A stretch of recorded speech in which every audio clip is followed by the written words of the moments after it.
Okay, hello class, I'm Savannah Morris and I too am presenting Sobibor.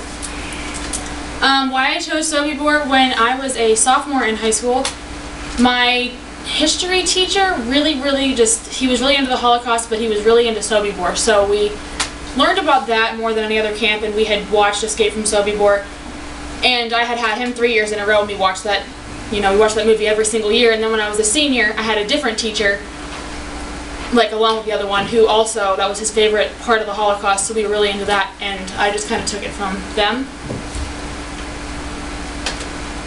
The sources I used, they were pretty easy to find. I didn't really use Mount Union's database at all. I kind of just looked it up on my own. I found like different books and stuff. One of them was by one of the Sobibor survivors, Thomas Blatt, from the Ashes of Sobibor, and then I really focused on the movie Escape from Sobibor because I really like that movie and I like what it showed.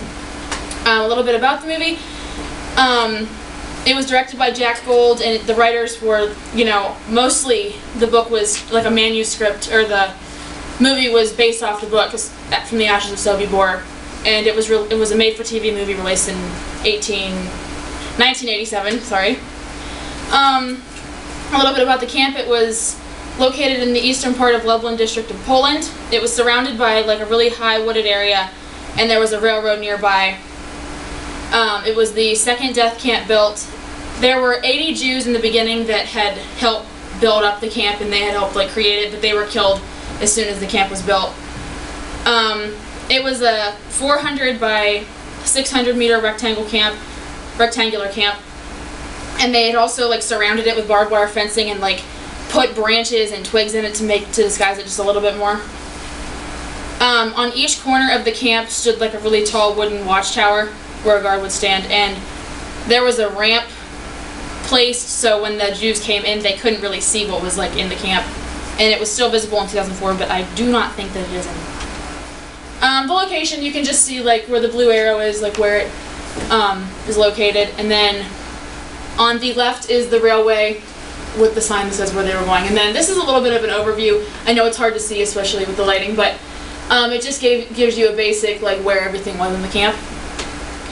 What happened in Sobibor? It was the same as other extermination camps. They were brought in by railroad, and they would take all their personal belongings. They would strip them of their clothes and shave their hair off. Some of the Jews were kept alive to work, such as seamstresses or blacksmiths or etc. They would keep them alive so they could have people do their work for them. Preparing for the revolt. Some of the Jews had gathered together to plan a revolt against the Germans because they wanted out, they wanted revenge. And the head of the plan was Alexander Perchki, or what he went by is Sasha. He was a member of the Red Army, and he was decorated when he came to Sobibor. He died January 19th, 1990, and he was 90 years old, preparing for the revolt. Sasha had stated a quote, and it just made the Jews, they were ready. They just wanted to leave. They wanted to just get revenge. And Sasha had military background, so everybody looked at him as a leader. And 2 days after he had said that, everybody just started to plan. They started to work on what they could do. Plan A was to dig a tunnel. They were just going to dig a tunnel underneath the fence, underneath the mines, and hope that they could all get out. But what they found wrong with the plan was that there were 600 people in the camp, and it would be really hard to get everyone out in a timely fashion before any guards would see them. And then they knew that with that many people there would be fights, and then that would just bring on a big riot. So Plan B. They realized that a mass escape wasn't just what they wanted to do. They wanted to do the revolt. So plan for the revolt. It just so happened that 3 SS members went away on vacation, and that's kind of when they decided this is a good time to start this. So some of the men had started to make smaller weapons like knives and hatchets, and one by one they would bring SS members into their work barracks to try on shirts or look at the guns or whatever, and they would smother them so they couldn't scream and no one could hear them, and then they would kill them. They needed the majority of the SS men to be killed because then they would have a bigger chance. And there was the Ukrainian guards, but the Ukrainian guards didn't have as much ammunition, so they knew they could still fight against them.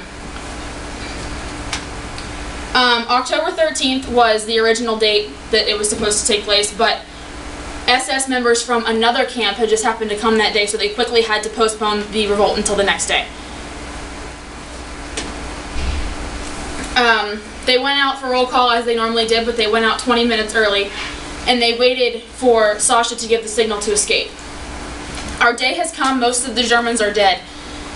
Let's die with honor. Remember, if anyone survives, he must tell the world what happened here. When Sasha stated that, everybody just ran.